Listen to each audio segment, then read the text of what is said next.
This is not Santa's workshop. It's just one section of a creative world where new attractions for Disneyland are conceived. Now, a great deal of time, sweat, and a few tears were expended on all this, but there's a lot of satisfaction in developing ideas into realities which become a part of Disneyland. There's a great, big, beautiful tomorrow shining at the end of every day. Welcome back to Disney Marvels for a week of September 1st, 2019. This is episode 55. Disney Marvels, the show about Disney, Marvel, Lucasfilm, Muppets, Pixar, Fox, the parks, and much, much more. If it has to do with Disney, it's fair game. I'm your host, Matthew Graken. Whether you're planning your next Disney Parks vacation, cruise vacation, or you just don't know where to start, do what I do. Be sure to contact Destinations with Character Travel, the official travel partner of the Disney Marvels podcast. Email them now at info@destinationswithcharacter.com or visit their website at www.destinationswithcharacter.com and be sure to tell them that you heard about them on the Disney Marvels podcast. This week, I'm going to forego the news and we're going to get right into the show, part 2 of the San Diego Comic-Con and D23 talk that I'm having with Isaac right after this break. Let's pick up where we left off last week with our continuing discussion of our San Diego Comic-Con and D23 news review with Isaac. And now, on with the show.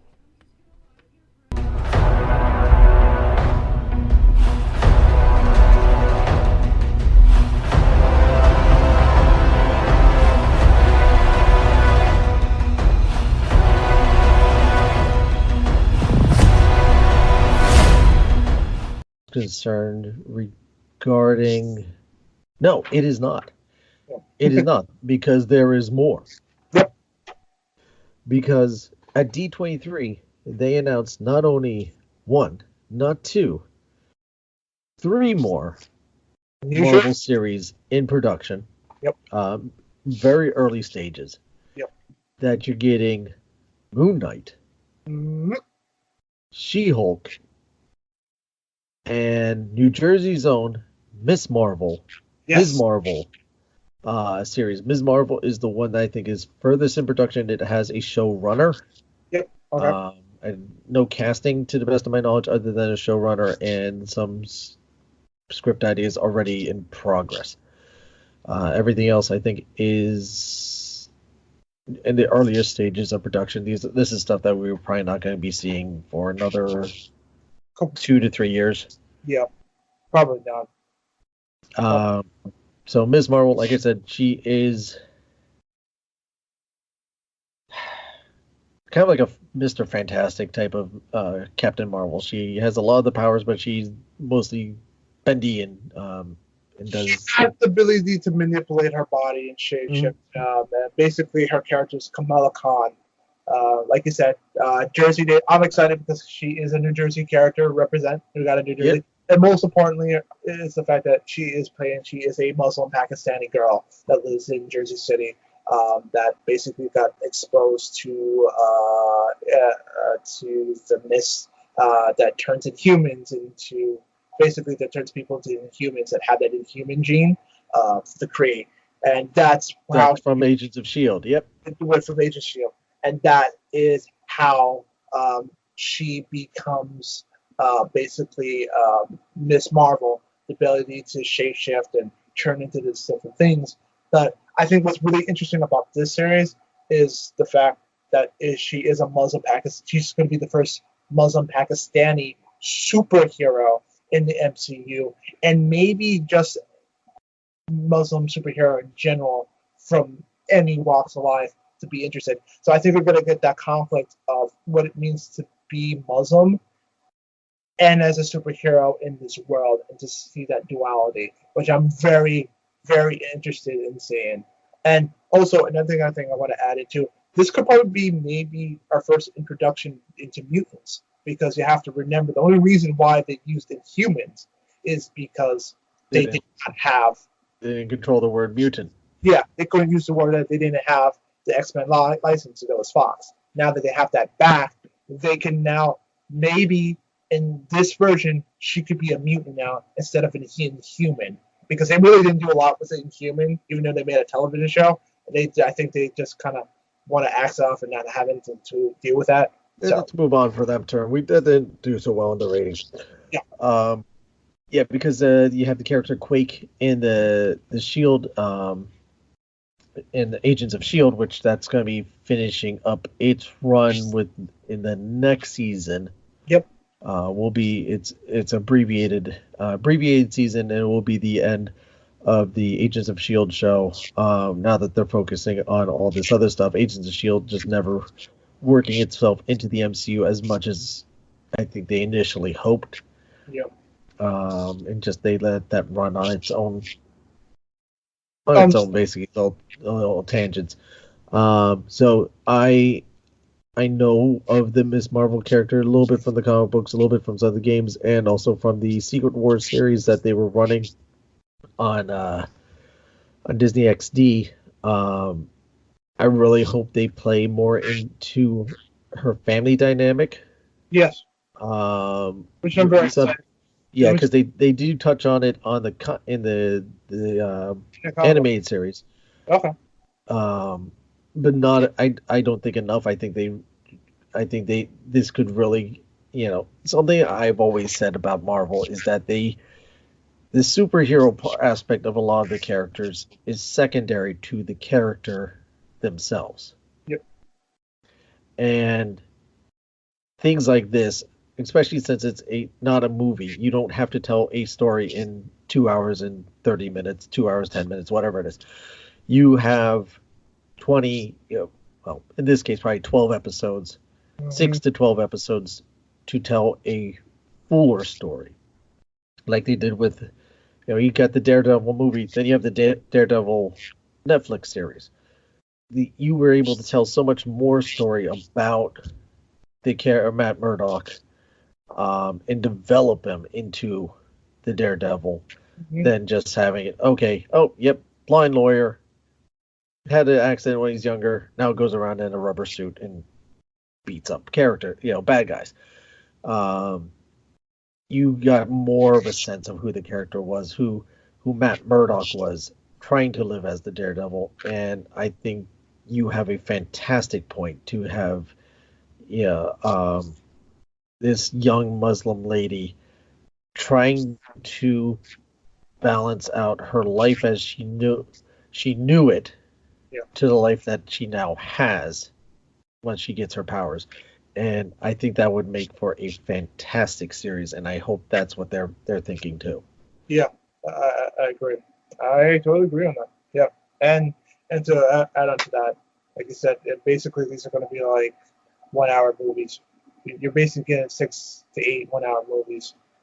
You're going to get the same production quality that you would get from the MCU being put into this. Yeah, the budgets on these, the money line on it is not small. They are not cutting corners on these. It reminds me of, to make a Star Trek analogy, when they were making Star Trek The Next Generation, the production cost for each episode was a small movie. Yeah. And it came across well, which is why that show ran as long as it did and did as well as it did, and they were able to do what they could with it. I think Disney and Marvel going into these limited series and whatnot with that mindset of, we are not going to limit these shows and their capabilities by saying, you have here's a $50 check, make the best show out of it possible. Throwing them a boatload of money and saying, here's, unlimited sourcing, make the best product possible, because that is what Marvel really is about. And it should be. So yeah, I think that's going to be great. And then Moon Knight. You know anything about the Moon Knight? Yeah. So I'm not gonna say I'm a big Moon Knight person. I don't know much about Moon Knight, but previously I know a lot of people are excited about it. But from what I know, it's this trained soldier.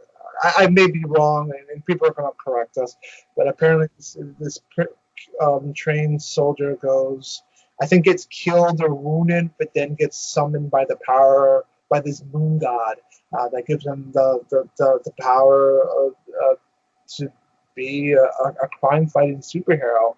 And while that's going on, so to kind of to make it simplified, he's kind of like a Bruce Wayne-ish because he has different. And not only that, does he has a superhero persona, but he has three other hero personas. Mhm. One is a rich aristocrat, like a Bruce Wayne-ish character. The other one is a pauper the other one's like a pauper that he can use himself to to just kind of mingle with the middle class people to find out more information on bad guys. He has a rich persona that he can use to mingle with the powerful aristocrats in the MC of all like the evil people and with the universe. And I think he has another third persona that I kind of forgot off the bat. Well, I mean, his name is Mark Spector. But yeah, but other than that, he's basically like a Batman and a hero. But what makes him very interesting is we don't know if this person really got powers from the moon or this person just is a schizophrenic that just has multiple personalities. And so it's going to be very interesting on how they're going to play with this character, because this character is really dark and is really violent, which is kind of what I mentioned about knowing that Disney Plus is going to be more of a family network. I don't know exactly how much of the envelope they're going to push for a show like Moonlight that could be very violent and graphic within its nature. So it's going to be very interesting how they're going to play around with those aspects and how they're going to deal with this, like the schizophrenia / multiple personality trope with all of it, or the fact that he really got powers from this goddish entity. But that's all I kind of know about Moon Knight in this whole situation. I don't really know his rogue reality or anything like that. Well, it almost lends to kind of make things a little joke about this, because I don't know if the writers actually thought about this when they announced these three in succession. So you have Miss Marvel, the Muslim. You have Moon Knight, who's actually Jewish because he's the son of a rabbi. Interesting. And then you have She-Hulk, who is a lawyer. So you have a Muslim, a Jew, and a lawyer walk into a TV network. Yeah. I don't know what lawyer fits in with the religion part, but this is going. But we won't go there. Yeah. So that the one thing I'm saying about that is not about the Jewish part, but the violent part is Iger said that Disney Plus is going to have the PG-13 cap. Yep. PG-13 is the highest that you will find anything rated on there. It's keeping it as friendly as possible in that aspect. Yep. Yes. Anything beyond that is going to Hulu. Just because they announced Moon Knight now for Disney Plus doesn't mean it has to stay there. No, you're absolutely right. But my only concern about that is Bob Iger, basically the one that runs everything. I feel like has really gone out of his way to ensure that everything stays in that family specter, which is kind of like what is Disney? Disney is all family friendly fun, and because they understand that's where the money really comes from. It doesn't really come from the individual male fan. It really just comes when you can bring your mom, your wife, and your 3 kids, and maybe your grandma and your aunt and everything to your theme park, and they just want to continue that synergy through everything. So as much as I hope like shows like Moonlight and Blade and Deadpool can hit into the rated R realm and be a little edgy and be a little pushy, I just don't have my hopes up. not to say that you can't do anything within the PG-13 realm or whatever constitutes that within the television rating system, but yeah, to likely see anything that goes past that is very unlikely within their business plan. Yeah, it's hard to say where their stance on that is, because Disney has had this weird love affair with the Alien franchise. Yeah. And which is now part of Disney. It's part of under the umbrella, which that we will find on Hulu. We're not going to find that in Disney Plus. Yeah. But that was, I mean, the extraterrestrial alien attraction was originally supposed to be an alien attraction. You were supposed to be on the Nosferatu whenever the alien hatches and escapes and munches on a few of the guests sitting in the darkened room by you. They did inevitably put that alien into the Great Movie Ride. So, what does that mean? It means that we just don't know. We don't know what where they can go with some of this stuff. Feige is itching, I think, to go for an R-rated. I think he, knowing how much people embrace Deadpool and Venom, that he go, okay, the audience is out there. Why shouldn't we make this something official? He has gone on record for saying he is a fan of Ryan Reynolds' Deadpool, and he backs those movies, and he's glad that they're part of the MC. He wants to just bring that right into the MCU. Mm-hmm. And Disney pretty much lets Marvel do what they want. I hope. I like I said, I hope. Well, I did hope that. Yeah. They did the Marvel Knights years ago on HBO. Was it HBO? I think it was. Wherever they did ran the Marvel Knights series, but why can't you revisit that idea? And like I said, I hope they keep the integrity for like you said, this Ryan Reynolds Deadpool, because let's be honest, it's really hard to picture. Not to say that I don't think Ryan Reynolds can't do Deadpool, the PG-13 situation. If you do remember, he re-released Deadpool 2 with the guy from the Wonder Years. Prince Savage. Prince Savage, Route 2 in the PG setting. So it's not that he can't do it, but I think again fans just know Ryan Reynolds Deadpool for being R and being edgy and being over the top and being violent and being grotesque, and we all love it, and it made a lot of money. So I hope Bob Iger sees that and kind of figured a way, but knowing the success with the MCU and how all these movies are now making billions of dollars and doing well, Bob Iger sees if it's not broken. I understand that it's not broken with Deadpool, but they have a bigger enough reason for it to switch Deadpool over to PG-13 because they know their way makes us just as much more money if they just kept it rated R. Unfortunately, and whatever the boss says is usually where the boss goes. But hopefully, Bob Iger kind of really looks at it, has a change of heart, and hopefully can maybe figure a way of still be able to incorporate these characters. They can still be dark, but still be incorporated with the MCU, and then have that PG-13 tag attached to them. Let's also just keep in mind, it wasn't until 1979 whenever Disney released its first PG-13 movie. Yeah.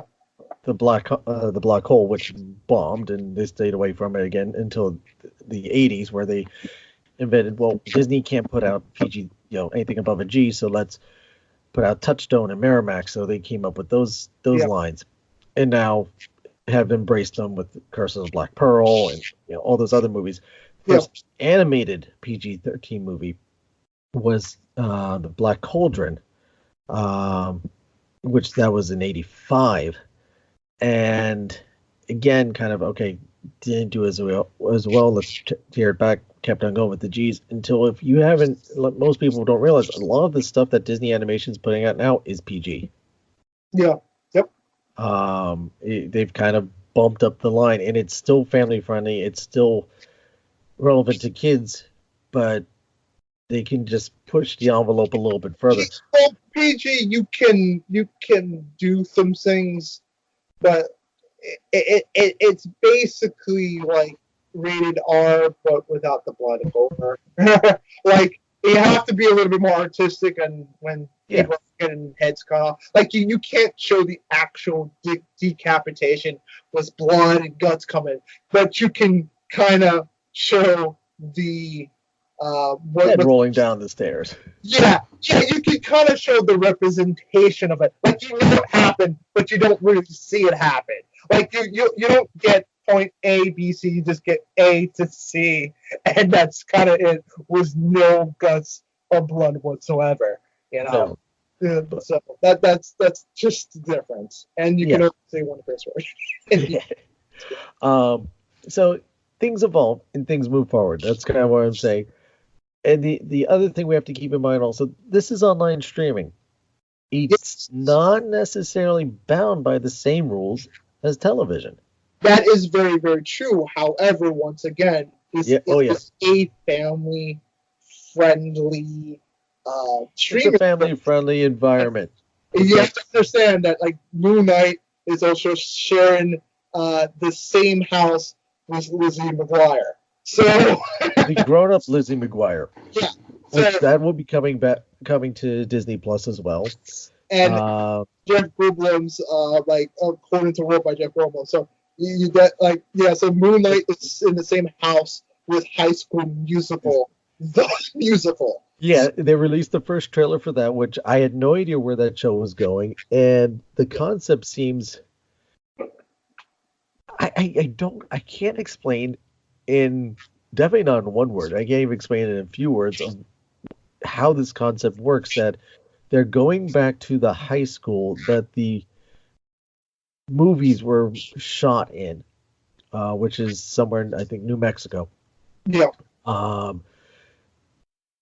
And apparently the premise is that they've never actually done a production of High School Musical for their play. They have one of the actresses from Glee playing this producer director who's auditioning characters, and you're following the characters around. It's kind of like Glee meets High School Musical. Are you talking about Encore? No, I am talking about the High School Musical, the musical. Yes. Oh, okay. Because I feel like both have the same concept. That's being introduced. Because I feel like you were talking about Encore, because Encore has a little bit of that weird concept that you mentioned. Yeah, I didn't see anything about that one. So that's kind of where the High School, the musical. Yeah. Musical. The musical. Yeah. Musical is going to be taking place. So you're following these characters almost like a reality type of show with storylines of characters intertwining and whatnot. Mm-hmm. Which it seems like it should be unscripted, but once you start watching it a little more, you realize, okay, this is scripted and going forward in such a way. So it has nothing to do with High School Musical, but everything to do with High School the Musical. Okay, that's weird. I'll watch it. So that's not for me. No, this is definitely geared towards the tween teenage aspect, or anyone who grew up with High School Musical. Yep. Which mostly I guess would be teenagers probably by now. Or in early 20s. The World According to Jeff Goldblum. Did you watch that one? Honestly, it's a concept that I think should not work, yet I am very intrigued because it's Jeff Goldblum doing it, and he's so charming throughout watching that trailer of just him just seeing how things work. How are shoes made? How is ice cream made? What's synchronized dancing? And it's a concept that I feel like it should not be interesting, but like I said, it's Jeff Goldblum, so I'm going to watch it just to see how this charming old man is going to go through his life, go through all of these, learning something. I think it's always one of the best tropes. Who was because I think CNN did it. I'm talking about the gentleman who sadly committed. Yeah, Anthony Bourdain. Anthony Bourdain. It's exactly that. It's an Anthony Bourdain like show of him exploring different things and trying new things. And I always like those kind of shows where somebody goes in to being very naive and they don't know anything and they go in and try to learn a skill or try to learn how things are made. Yeah. I think it's charming. It's Jeff Goldblum hosting it. I mean, he gave you one of the most sexiest poses in Jurassic Park. So it's like you cannot find a better man than Jeff Goldblum to do a television show just like this. No, same thing like you. Wherever I first heard about it, I'm like, what? Yeah. Why Jeff Goldblum on Nat Geo doing what? What could he possibly be doing? I had no idea. And then they released the trailer. You know what? I'm going to watch this because I have no idea what it is. And I was just welcomed into this nutty world of how things work. How, like you said, how are shoes made? How are pants made? What is synchronized dance? Swimming. What other weird little things could he be doing? It's like a mixture of Anthony Bourdain and John Ratzenberger had a show years ago, Made in the USA. Yeah. Kind of like mixing those two together and throwing Jeff Goldblum into it, and I think it will work, and I think it's just going to be something that you're going to sit down with the family and just enjoy. Yeah, it's just one of those simple shows that you can kind of just produce of those how are things, how things. It's like how things work Discovery shows. Pretty much. It's like really the most easy thing you can produce, and to get a guy like Jeff Goldblum to sit down and do it, I think it's totally fun. Before you jump on the next one, I think we forgot to mention another Marvel series, and we forgot to talk about She-Hulk. I know we haven't talked about She-Hulk, so I just wanted to bring that back. Please do, because I mentioned that she's the lawyer. Yep. Someone had the great idea of just having a TV series of She-Hulk and Daredevil doing legal stuff. Yep. But She-Hulk, again, early production. We don't have anything running to it, but she is Bruce Banner's cousin. Yep. Jennifer Walters.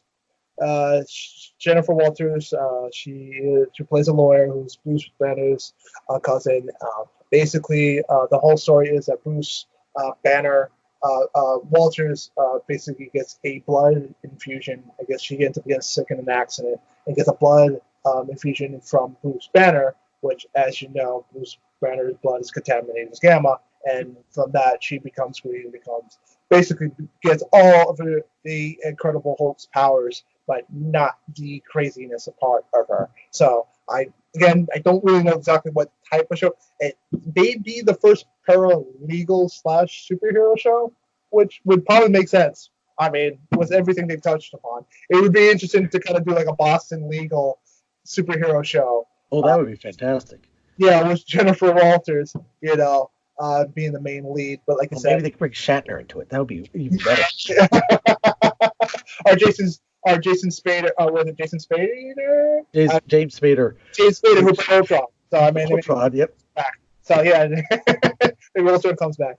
But I think that'd be cool. And maybe be also nice to see Mark Ruffalo make an appearance here and there, which I feel he would not be against to. I think he seems like that kind of down earth to do. I think an interesting thing too I have to also take is I'm surprised that there are going with a She-Hulk because again, with the same situation that's happening with Disney and Sony, it's happening exactly with Universal, because Universal still owns the rights to the Incredible Hulk, but they don't own. But the only thing is that Disney can't make a live action Hulk movie because Universal just won't allow that to happen. But they can do everything else but Disney can do everything else in the television world. So they can do a television show as so. and they can also, I guess do like a sub mini series, like a She-Hulk. So, which I thought was very interesting. I am sure Iger and Feige had many well-groomed and dressed lawyers go tooth and nail over these legal documents of what was included into the Universal Agreement that Marvel so blindly signed over to them to find out which characters were involved. Yep. So, for whatever reason, they can do this She-Hulk, and I'm glad. I'm another one that I'm looking forward to. Yep. So yeah, that no idea where they could be going with that, but I'll watch it. Yeah. So and I guess from there we got also a preview for a Christmas series that's going to debut, because remember, Disney Plus starts November 12th. Yep. So we will get Noel, which has got Anna Kendrick playing the granddaughter of Santa. I think it's the daughter of Santa Claus. And her brother's supposed to take over as the new Santa Claus. Mr. Kris Kringle himself. Yep. He's having a panic attack and tells him to go get away for a couple of days, and he doesn't come back. Yeah, I can't say I'm really interested in this. I have to kind of throw it out there. I would think this would be like a Hallmark type of movie. One of those Hallmark Christmas type of movies. Yeah, it really screams more Hallmark than anything. With Andrew Kendrick and Billy Etcher, and Billy Hyder are going to be in it. I just, it looks, like I said, it looks so Hallmarkish, and it doesn't look good.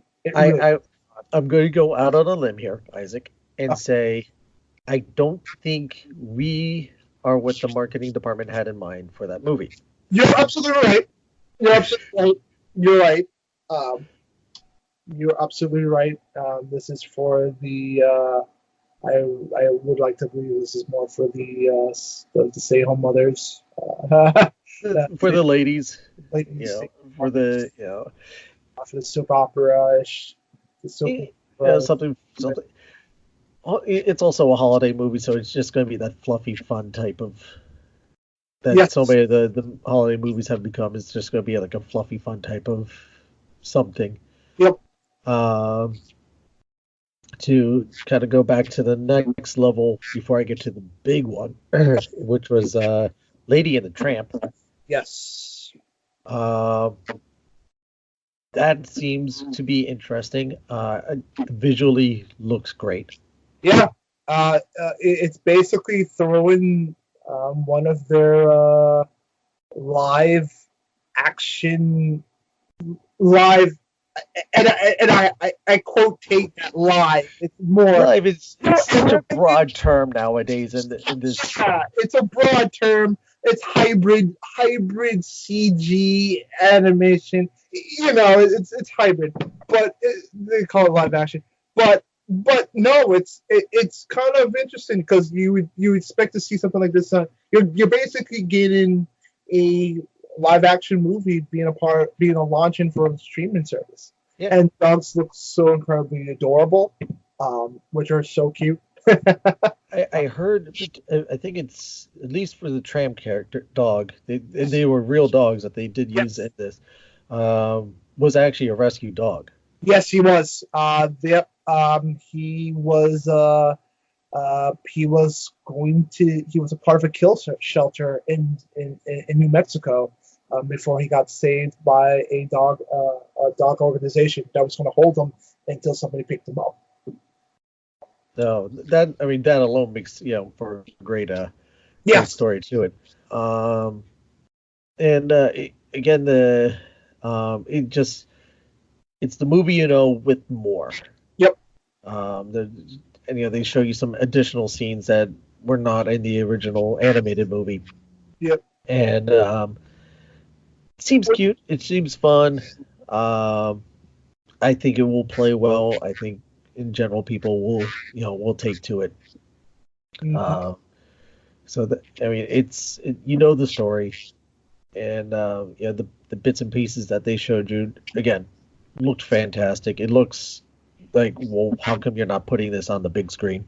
Yeah, but which makes it great that it's going on a Disney Plus service because you're basically getting basically a free movie, free blockbuster movie on the streaming service right off the bat. It's a day one release. Yep. Which brings me, I'm just going to jump right into the next one, which is the big one on there that I think most people are looking forward to, Jon Favreau's Mandalorian. Yes. Oh, my God. It looks so good. And the budget. That budget looks incredible. It's a television show, but I say movie because I'm watching that trailer, and I'm like, this looks amazing. The special effects in it.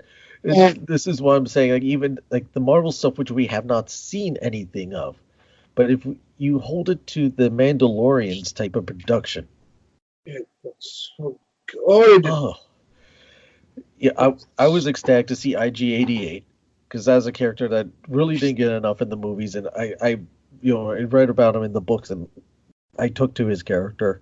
Mm-hmm. So he's somehow back in this because this takes place after Return of the Jedi, before Force Awakens. Yep. And like you said, the production value looks amazing. The story elements, not that you're getting really story elements, but just what you can piece together from the little bit footage that they tease you with is just well, it's good. Matt, this is the crown jewel. This is the crown jewel of Disney Plus. This is why you're buying Disney Plus. This is just, and Disney knows it. They know, they put the money and the funding because this is what you're gonna buy Disney Plus for. This is what's gonna lead you right in. Like, everything is good, but this is exactly the product that's gonna lead you into, and it's fabulous. If you know nothing about Disney Plus, you watch this trailer and go, how much would you pay for this? Yep. And then find out you're only paying $5 a month.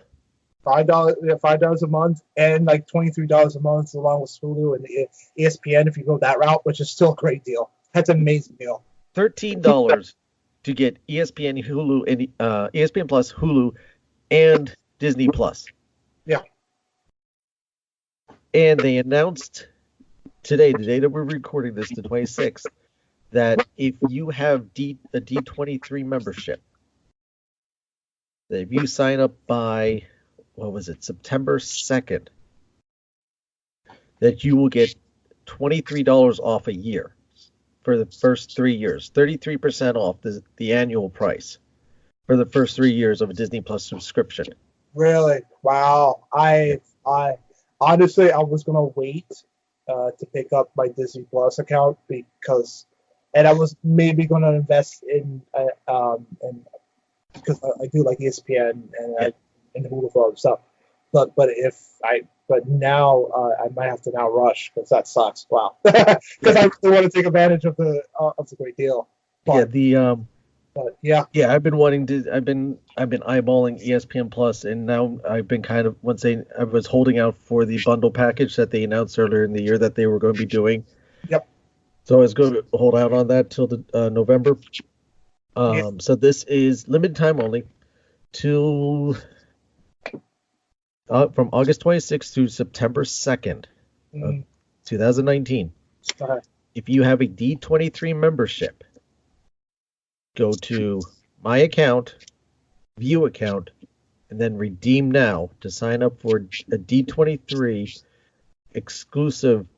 There was a particular term that they used for early signing up, but you will get this exclusive deal. Here's the catch: you do have to be a D23 member. Okay. Interesting.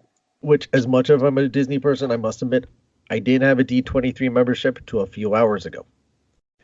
Okay. you can get a free D23 membership.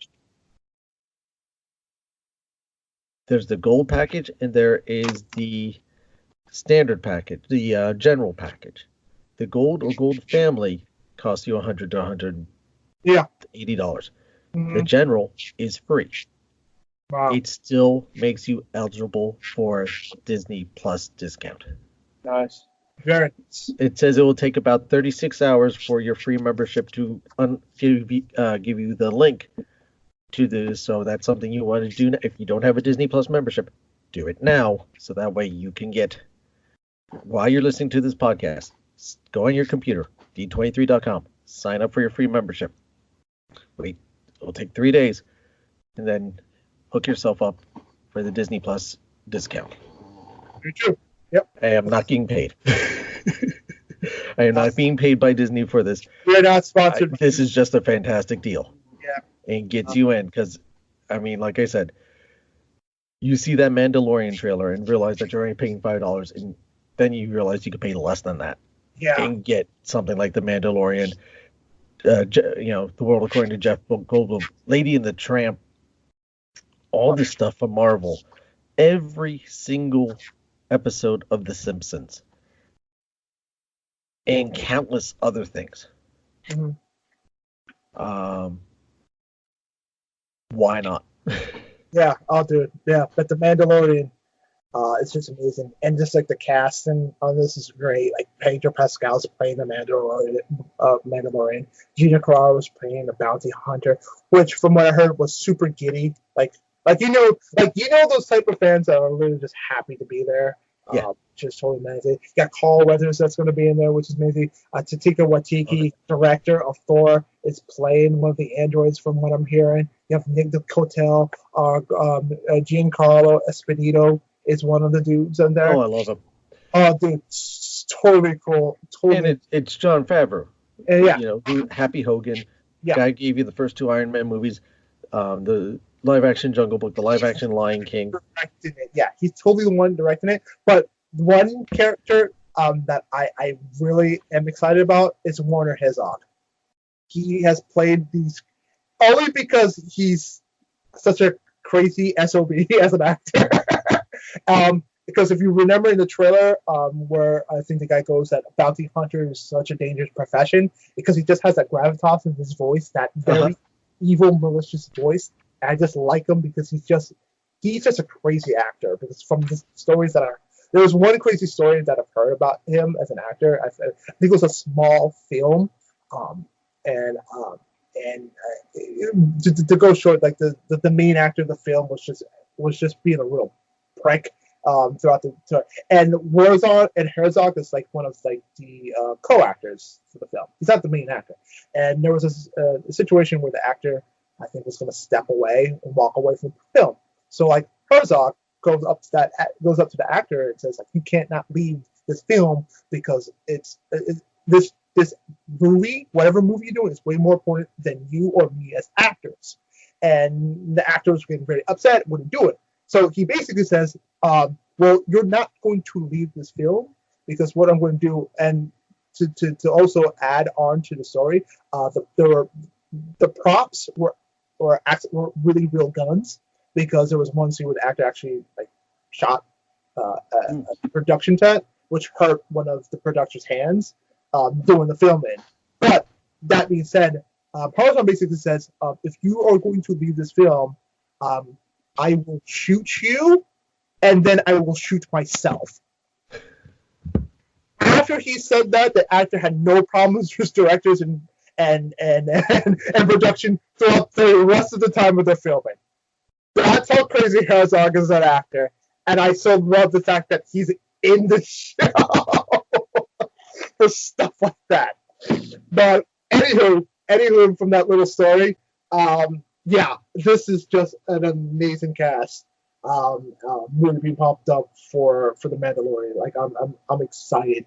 I'm very excited. It's like an old school. It's a spaghetti western feel to it, and I'm loving it. I'm loving it. It's everything what you wanted from a Star Wars production.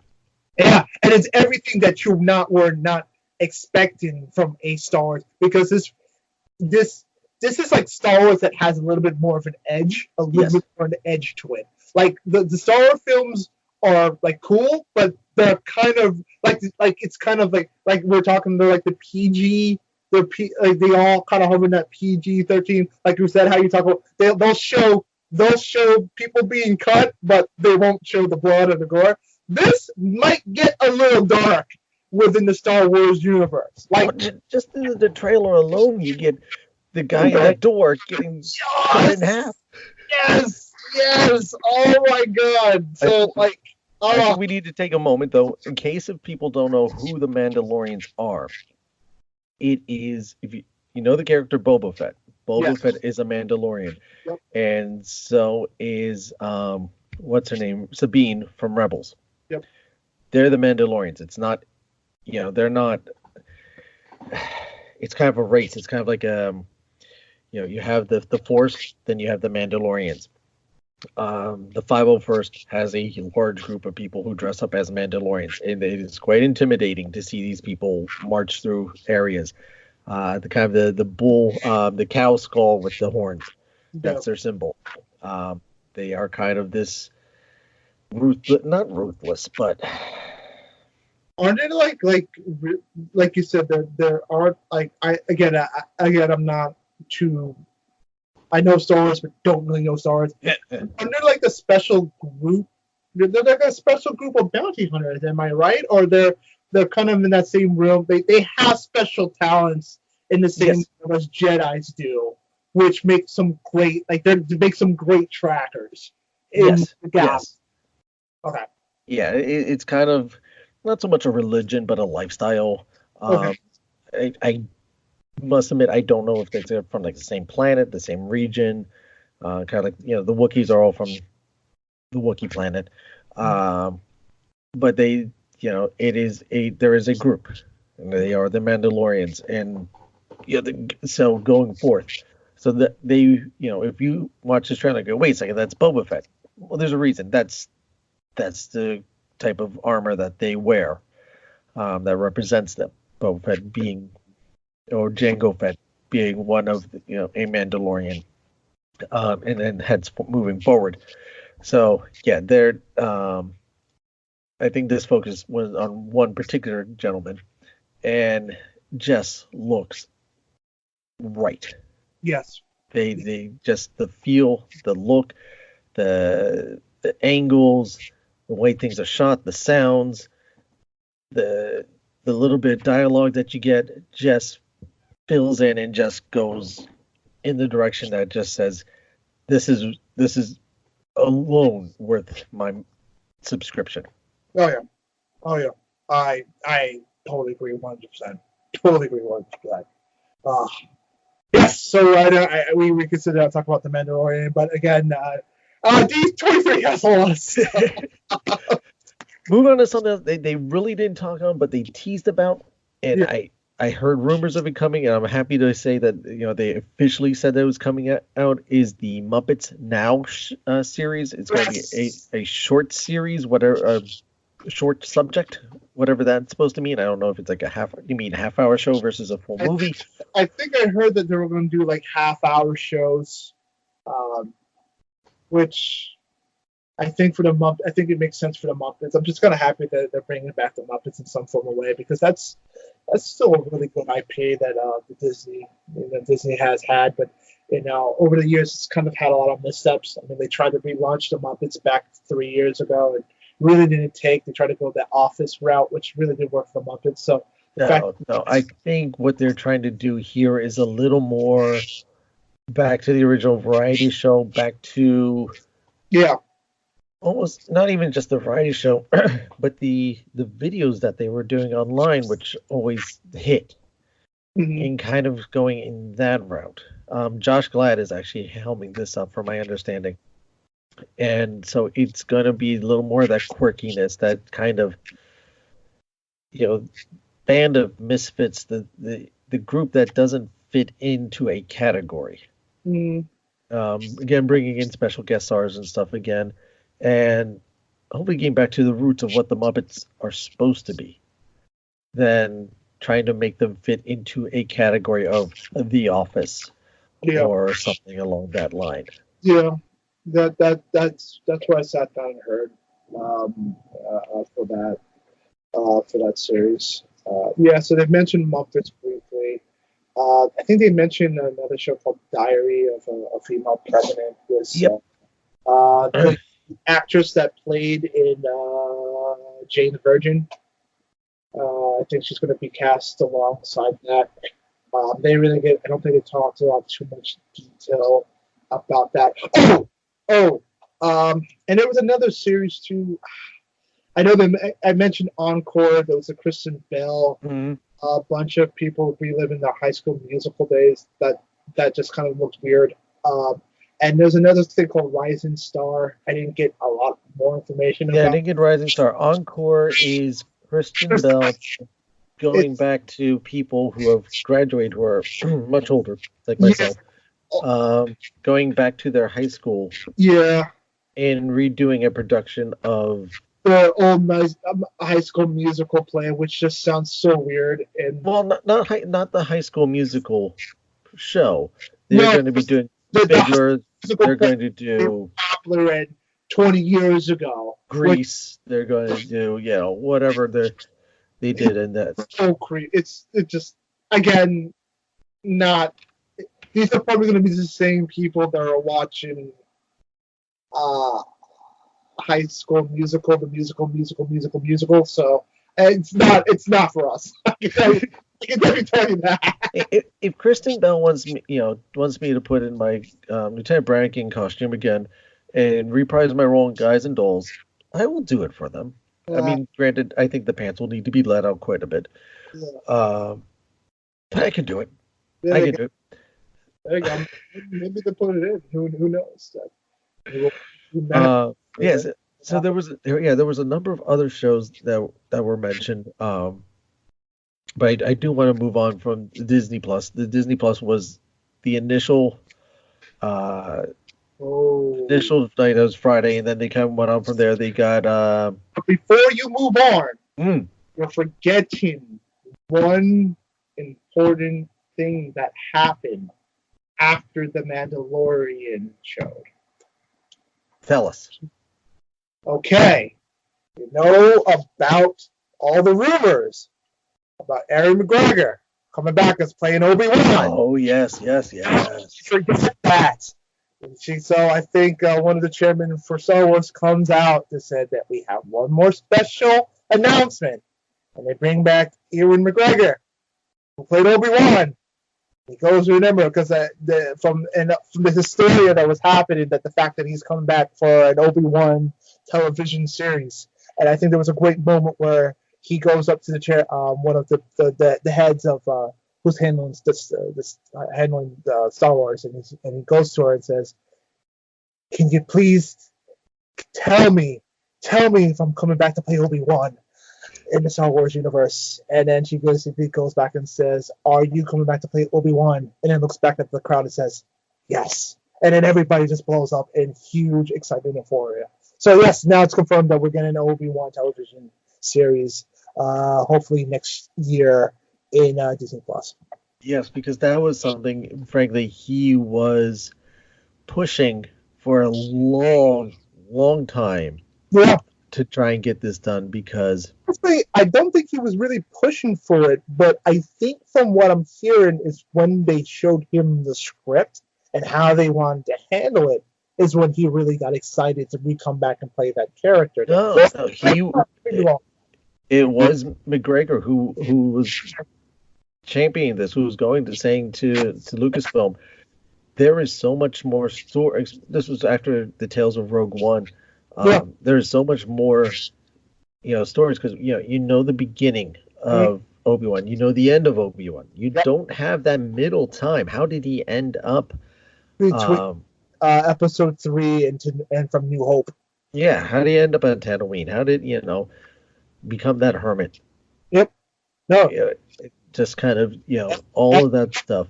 And he also ran back. He also ran into Dark Maul a couple of times during that time period. Yes.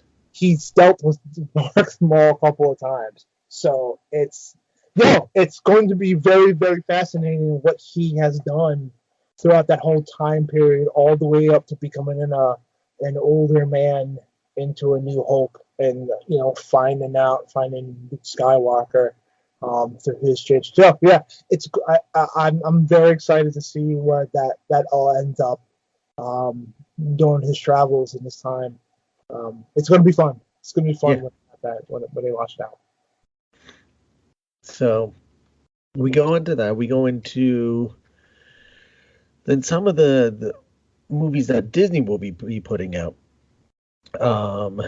So you got to see the first look. You get some more look of Onward, Pixar's Onward, which we've already seen the trailer to that one. That's the one with Tom Holland and Chris Pratt. Yes, Onward.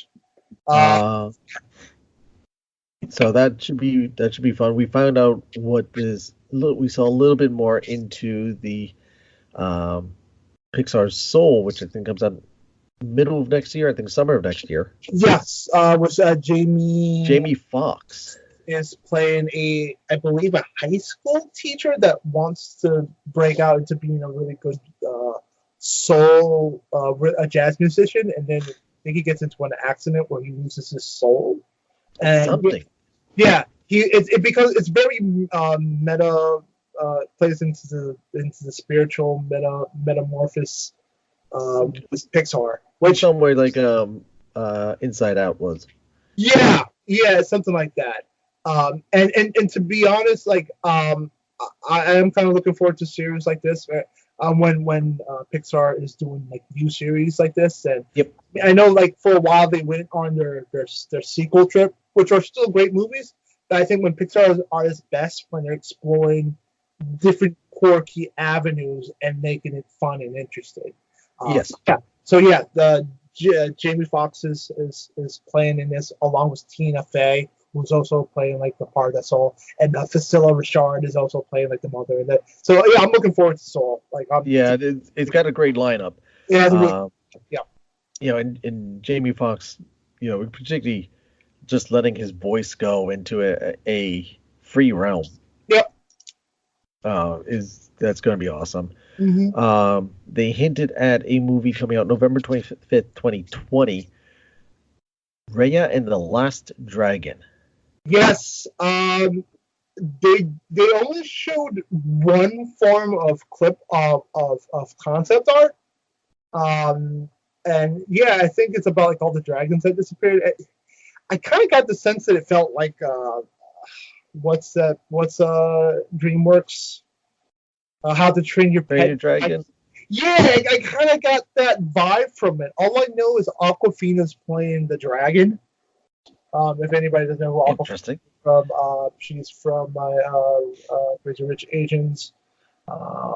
It's also going to be in the new Shanghai and the new Marvel, the Shang-Chi film. Yeah, she is in Shang-Chi, that's right. Yeah. So, but that's kind of what I got from that. I really get that much more information other than that, but that's what I picked up from that. Yeah, there's really nothing out there, and no one even I think knew of this movie before D23. Mm-hmm. So it is there. Yeah, there's really no information out there on it. The piece of concept art, the best that I can say is like something from between Brave, Mulan, and Moana. Yep. You mix those three together, and you see this girl. She got horseback. And you see like a smoky, cloudy dragon above her, and you really cannot take anything from it. No. So we shall see what that.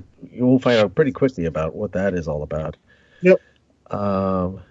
Then you also got Angelina Jolie coming out talking more about next month, October, so 2 months from now.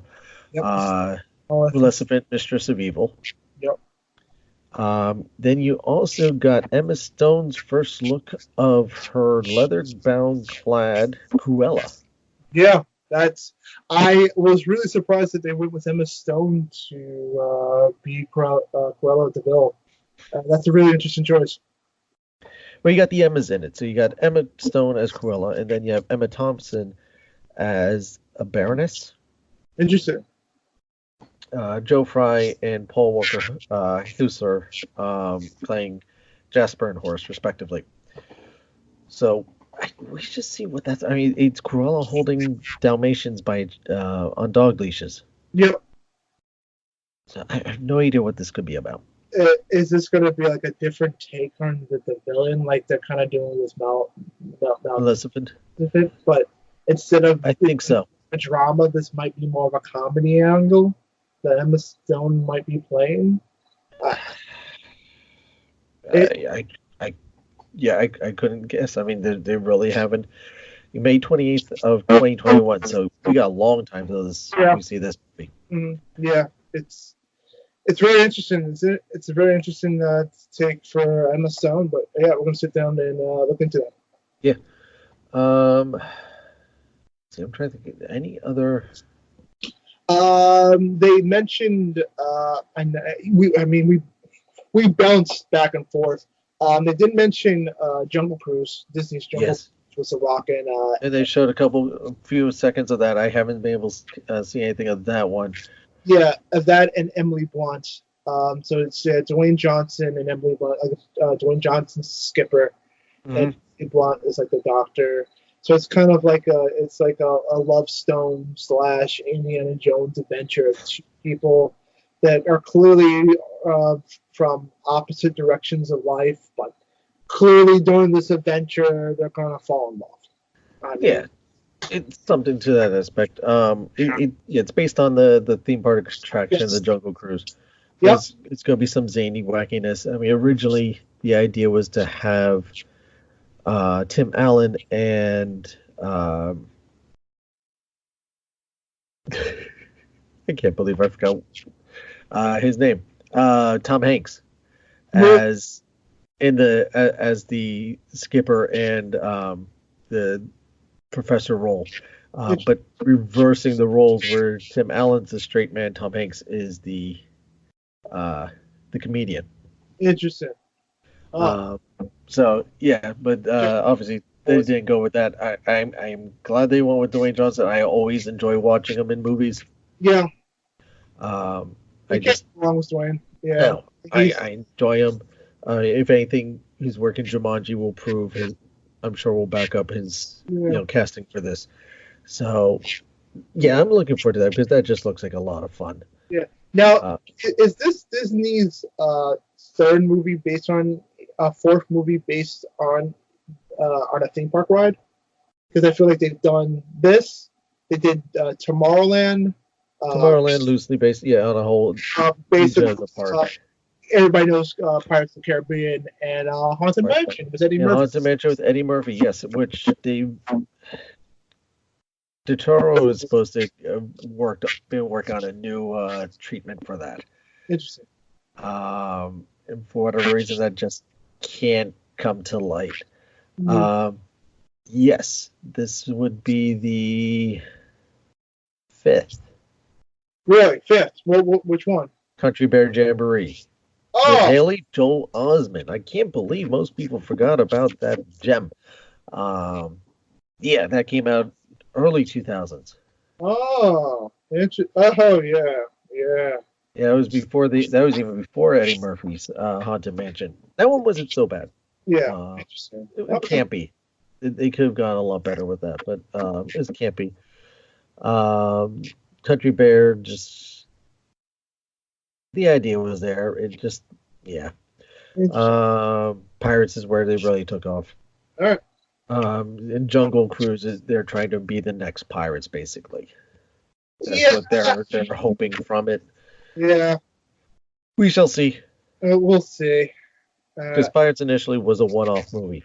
Yeah, then it got so embraced that then let's make more. Again, nothing against Dwayne "The Rock" Johnson, but you start to notice that he starts to appear in the same exact movie. Just about. Yeah, he appears in same exact movies. I think there was one person that made a meme, and it just shows like Dwayne Johnson bold in a tan shirt, and they had 4 different like scenes, and then one guy writes, "Now you won't believe this, but these 4 scenes are Dwayne Johnson in 4 different movies, even though they look like they could all be in the same exact movie." So No. Game Plan was, he was not wearing a tan shirt in Game Plan. that is very true. And he wasn't in some kind of jungle. And so yes, you're absolutely right. You're absolutely right. And he had hair. Yes, not much, but he did have some hair, and he had a bedazzled balls. Yeah, but yeah. So that's pretty much it. I think they also mentioned a little bit of Mulan, which I think people are. They had the cast, a little bit of the cast out of that, Okay. not too much. They had the cast for Frozen 2 come out and sing for everybody, Yes. which the audience lost its collective mind over. Awesome. Yeah. Again, I never watched the first Frozen. All I just know that it made a lot of money to be warranted a sequel. Isaac, let it go. Let it go and build yourself a snowman. Oh no. Don't do that to me.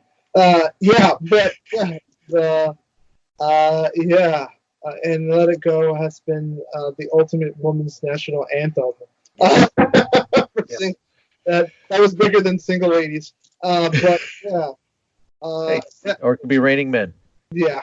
Oh God, Lord. Good for Frozen. Frozen. This one seems more of the adventure type movie, like quest type of movie, where they have to find out something about their past. Again, being pretty tight-lipped on the storyline. Even with the November release date just around the corner. So yeah, we got some heavy hitters just coming out the back end of this year. Yeah. I mean, we're getting Frozen and Star Wars. Yeah.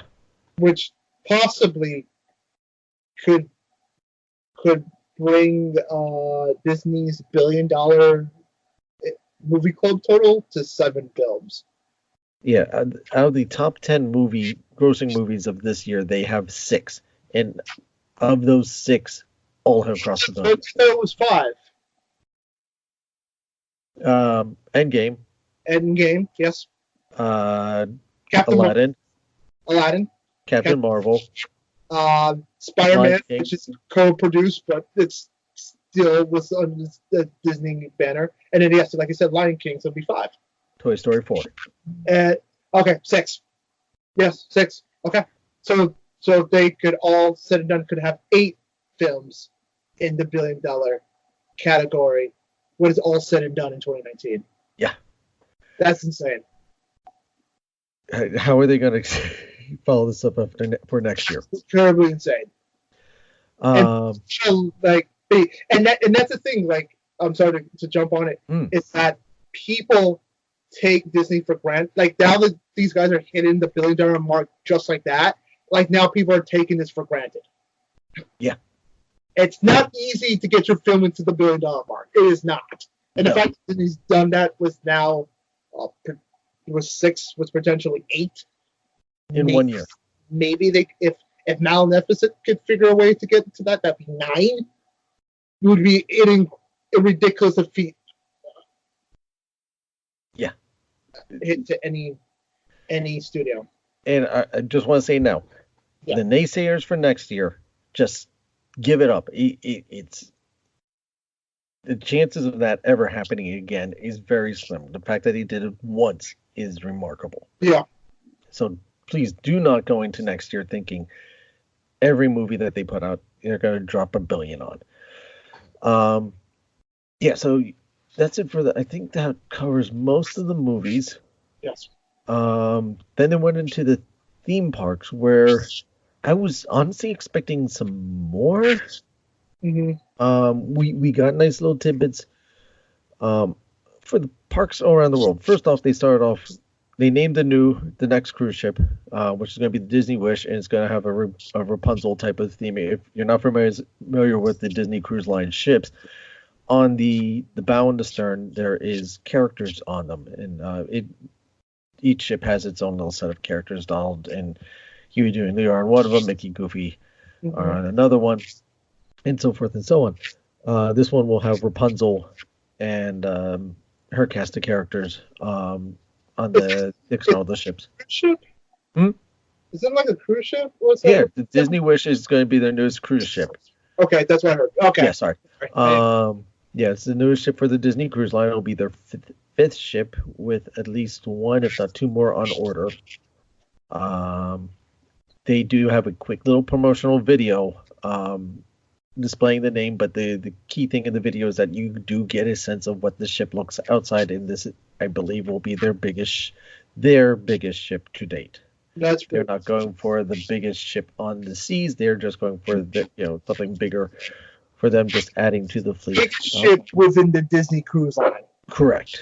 Okay. Within the Disney 5 at the moment, which is also why they've also gone ahead and purchased a second private island to accommodate these ships, especially the growing size of them. Nice. Very nice.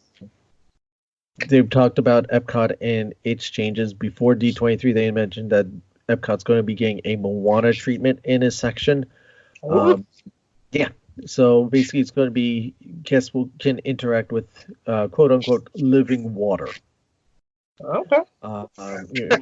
If you see Moana, you know that there's a symbiote kind of connection between Moana and the water. Yeah. And I guess this kind of takes it to the guest experience that the water will be kind of interactive to some extent. Okay. If you're familiar with Epcot, over by the Imagination Pavilion, you do have some tricks with water and stuff. Gotcha. This is, I guess, just going to the next step. Where this is going to be is the more interesting part. If you're familiar with the Epcot theme park, you walk in, behind Spaceship Earth used to be the Communicore buildings, now the Innovention buildings. You have east and west. The one side having Mouse Gear and the Electric Umbrella Restaurant. The other side has been kind of a rotating building of different stuff, with also the Coca-Cola little section and the egg carton, and now a Starbucks. Mm-hmm. That one's going away. Really? Completely. And that's going to be an open space, and this is where the Moana stuff is going to kind of fill in. They've kind of going to give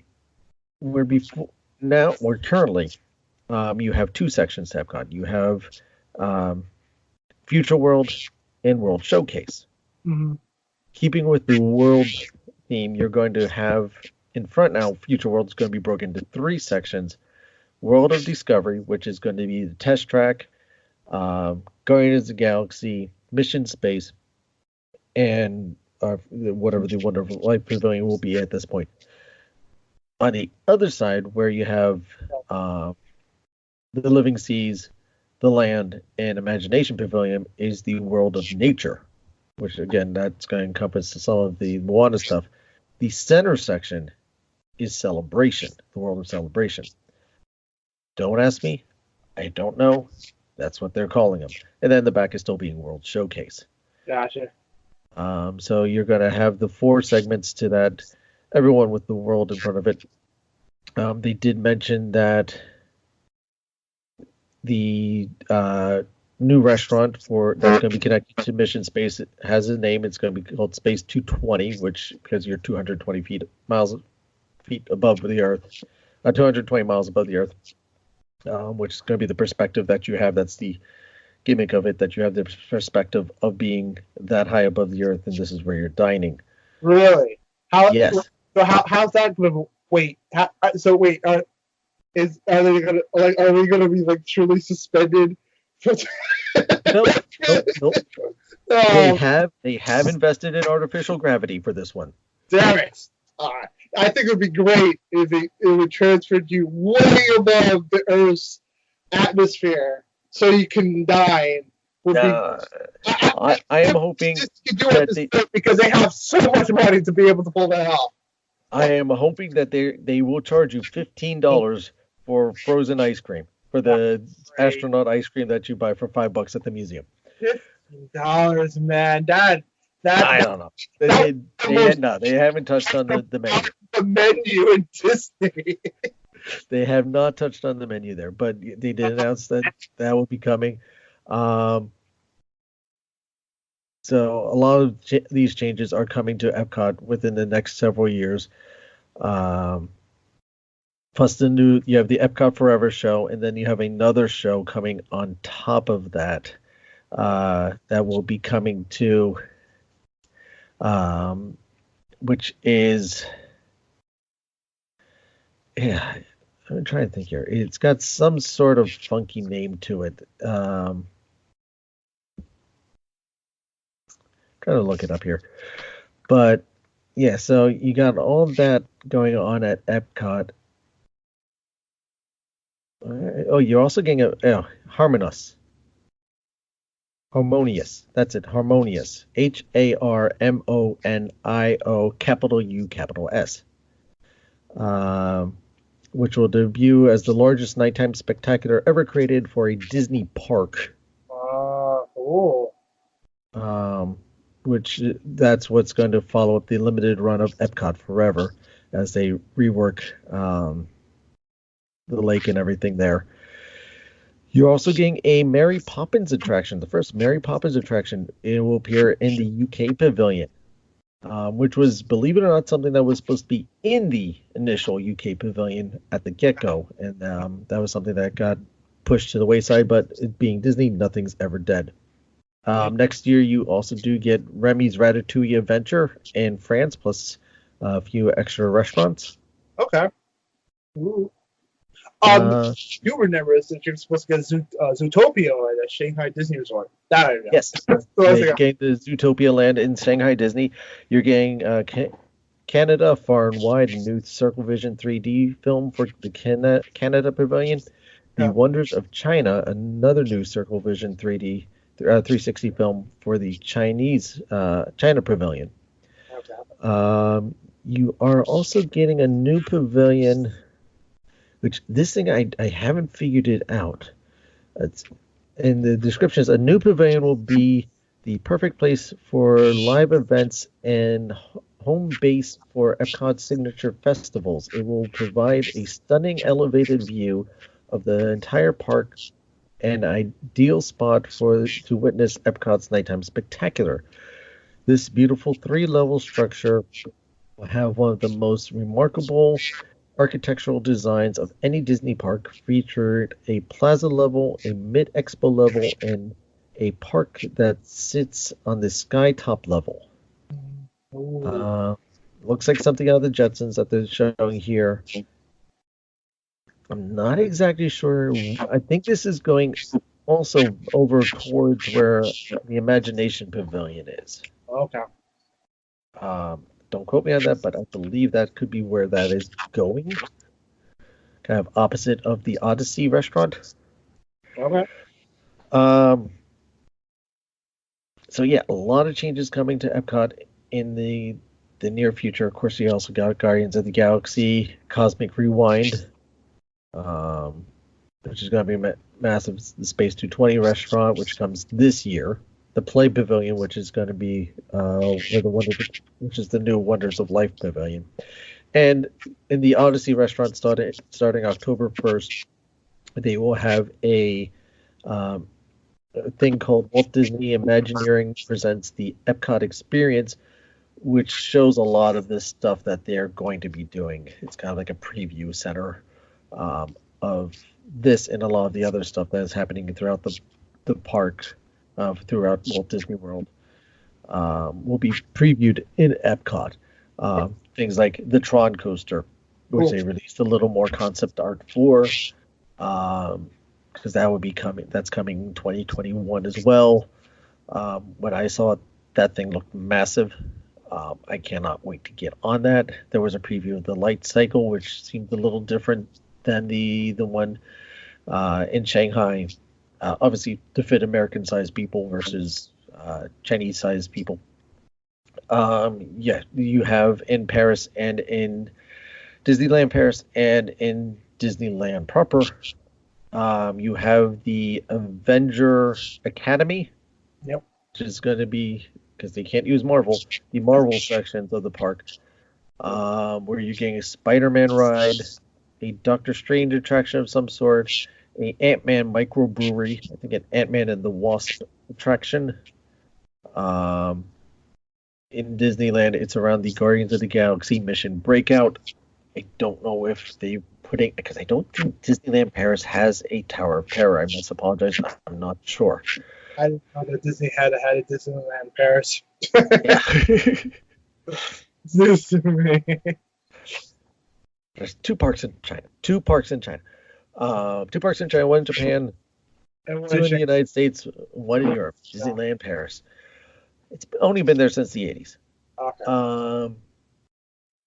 So yeah, you got all that going on. They gave like a little preview of the symbol for the Disney World's 50th. Supposedly there's going to be 50 new things to the Walt Disney World during this. You're also getting you're going to get a refresh of Big Thunder Railroad. You are getting the Mickey Mouse attraction. They gave a little more preview to that. Still not much. They showed some people working on it. It just looks like a lot of fun. You're going to be riding in a train where I think Goofy's conductor and you're sitting in the back of it. It's based on the new animated shorts that they've been running, which are a lot of fun. It's a little more. It's a more modern take on Mickey and his friends, but it works. It's kind of going back to what Mickey was. And if you watch like the old black and white Mickeys, he's not all squeaky clean. He's a little more rebellious, a little rougher under the collar, and that's kind of what's these new animated shorts are. And you're kind of getting that. You're going to get a lot of image mapping, so a lot of things are going to be moving and a lot more interactivity in this attraction. Let's see what else.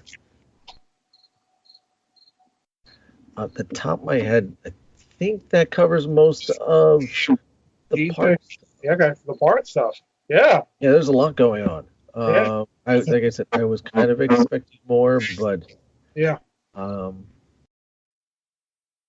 yeah, and they're doing some stuff around some of the other parks as well. Disneyland's getting a new daytime parade. I was expecting them to announce Disney World's new nighttime parade. They still haven't yet. The new Disneyland parade. Magic Happens, which will have a Moana float, a Sleeping Beauty float. Who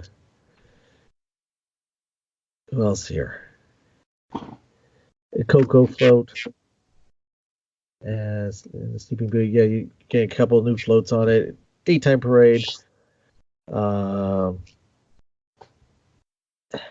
So yeah, I'm gonna say that sums it up. There's a lot of celebration with music stuff too. But yeah, I think that's kind of the keystone announcements. Yep. For D23, a lot of stuff, even stuff like they said coming out afterwards. The Star Wars trailer dropped today, which is the day afterwards, extending the special Disney Plus invitational pricing because you were able to sign up as an inaugural member at D23 for Disney Plus. Oh wow! But really, Marvel and Star Wars took the show. Marvel did it in bulk. Star Wars just did it with just a couple of showings, but just the quality is there. The potential is there. Mm-hmm. I agree. I think overall, I think D23 really highlighted their streaming service. It's the one that they had to heavily advertise the heck out of, and looking at the back catalog library of anything that's Disney related, along with these brand new series. I think it's going to be a big showing. Like, again, I don't know what's the catalog that's going to be coming out as, because right now we know that We're gonna get Encore. We're gonna get the High School Musical. We're gonna get the Mandalorian show. We're gonna get the Jeff Goldblum show. And then I think we're gonna get all these other shows. What else was also mentioned along with that catalog that Disney fans are gonna get? And we're getting a lot of backlog. Most of the back catalog. Okay. Not necessarily everything. Song of the South is still not going to be showing up on there. Yeah. But mostly everything else. Most of all the old animated movies, all the old TV shows, a lot of that stuff. Like you're pretty much your entire Disney catalog. You're also getting a new Phineas and Ferb animated. Universe. Are we getting all those films right off the bat on Disney Plus? Which ones? Are we getting the entire MCU catalog on Disney Plus off the bat? I'm not sure necessarily off the bat, but yes. Okay. So like the movies might trickle it. I knew that they were going to introduce Endgame later in the month after, like I think month after release. Yeah. So I'm guessing right off the bat we're getting all those films. Captain Marvel I know is going to be on there.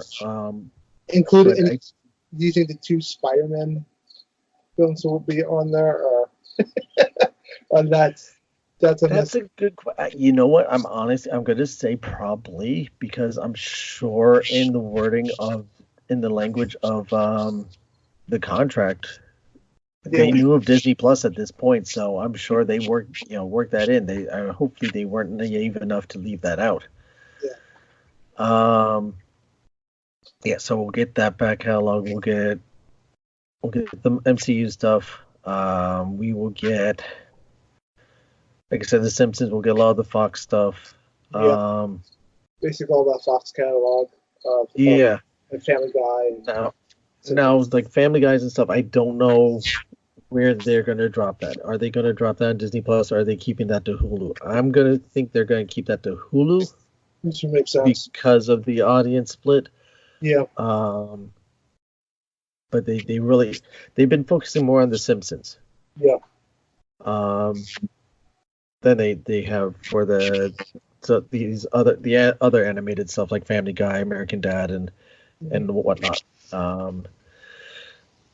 So yeah, I'm not sure where they're going to be going with that. Even like the X-Men movies, I believe they're going to be in there too, because they're supposed to be, I think, like a Fox portal for this. Yeah. A lot of the National Geographic stuff, you're going to get the back catalog of that. All the Star Wars.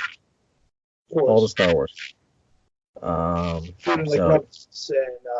And Clone Wars, which we forgot to mention. They're even bringing in new Clone Wars stuff. You'll get kind of a cap off to that series because it ended so abruptly. You do get kind of a closure, a finish. Yeah, you get some closure on that. Yeah. So you're going to get a lot. Oh, good. No, I mean right off the bat, and like you said, if you go with the multi-plaque was ESPN Plus and Hulu. That's just another boatload of television shows and specials and special events. That's going to be really good for the consumer. And right now, I mean, that's going to go up in price eventually, but for a starting campaign of what they're giving to you, it's a really great deal. It's a really great deal. I mean, there's no guarantee that they're keeping it at this price, but it's an entry point. It'll go up. It'll go up. I mean, ESPN Plus is still the same price point as the initial offer of, I think that's $6 or $7 as well. Right. And that's over a year now. But we shall see. We shall see. Competition just makes things better for the consumer. Yes, it does. So, yeah. I think primarily taking out everything that got thrown at us of all the wonderful stuff. The Disney Plus, I think, is the most exciting. And I'm probably going to just say, from all the footage and everything I saw between parks, movies, and whatnot, Mandalorian just really has grabbed me and just, you know, taking me on. Yep. So I don't know what out of all this, what do you think is probably going to be the most interesting thing for you as well? I honestly, like I said, in terms of, like I said, there are a couple of things that I'm really looking forward to. Like I said, like Mandalorian right off the bat is the golden jewel. Like I said, I'm looking forward to it as a series. I am looking really. I wasn't really interested in WandaVision, but now, like listening to the concept of what that's going to do, I'm very intrigued to see where that series is going once it drops. That looks good. Again, I'm big. I honestly, the fact they're doing a Falcon and Winter Soldier, and they're following up from Civil War. Honestly, I think the best MCU film that I enjoyed of all time was the Winter Soldier line, Captain America: Winter Soldier. Like I think it was honestly, it's number one in my heart in terms of all the MCU films. That was just a great change from pace from that. So the fact that they're going to follow that up with Falcon and Winter Soldier is something I am super looking forward to. Like I said, I am looking forward to Soul because that's such anything Pixar related when they're doing something new is always exciting to me because I think Pixar just has a great animation way of dealing with things. New and outside of the box. Yeah, they're an outside of the box company. Yeah, I would want to call it abstract animation. Yeah. Honestly, it was smart that Disney kept Pixar along because you clearly could see the completely different styles. What Pixar does and what Disney does are completely different set of things, and Pixar still makes money.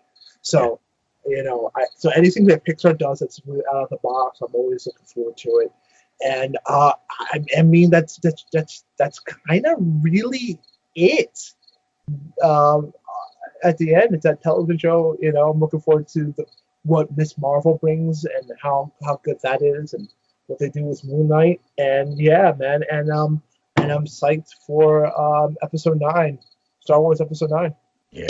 That's pretty good. All right. Well, thank you very much, my friend.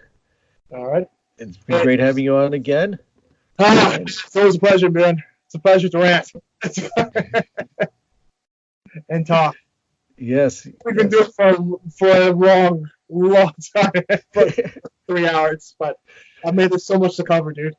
So much to cover. If this was Gilligan Island, we'd brought like 14 suitcases with us. Yeah. That should wrap it up. For San Diego Comic-Con and D23, a lot came out, a lot of information. I'm sure you missed a few things. But make sure you keep track on the feeds. What are you most excited about? What from these two conventions inspires you, makes you excited? Is it the Disney Plus? Is it the new attractions? Is it the new stuff to Epcot? Let us know. Shout it out on the Facebook group, facebook.com/Disney Marvels Podcast, or on Twitter @Disney Marvels. Both of them. Also, join on there to make sure you are getting the latest news. I post out a lot of stuff, especially during these two conventions. I was putting out a lot of information for you guys about what the announcements were and some stuff going on with Disney and as a company. I'm always trying to post up news and always trying to converse with people as well. So, again, join up these groups.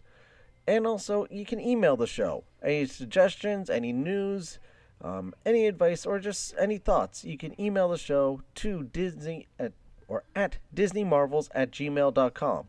Again, the email address is disneymarvels@gmail.com. You could even leave a voice message through the Anchor app. All things are available to you, all forms of communication.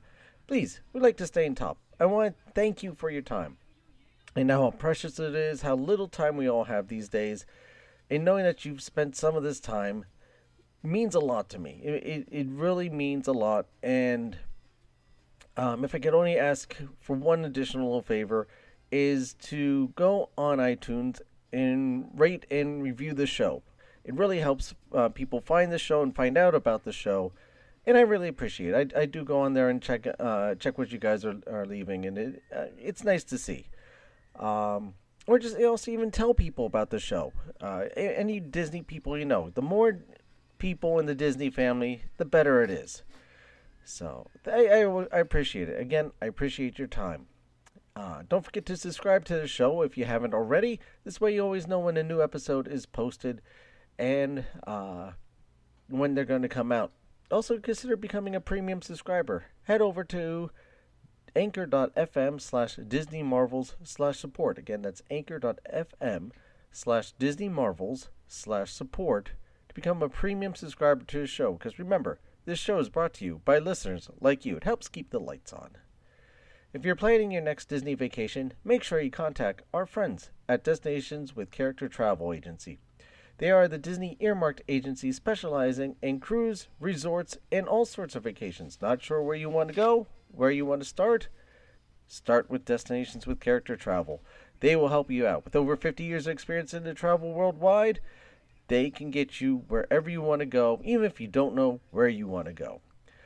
Find out how to take the stress and hassle out of your vacation and how you can enjoy yourself. Just contact them at www.destinationswithcharacter.com. Again, the website is destinationswithcharacter.com, or you can email them at info@destinationswithcharacter.com. Again, the email address is info@destinationswithcharacter.com. And be sure to mention that you heard about them on the Disney Marvel podcast.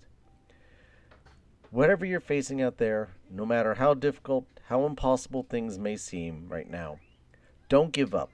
Look deep within yourself, and you will find the strength that you need to overcome it. Be your own hero. Never give up.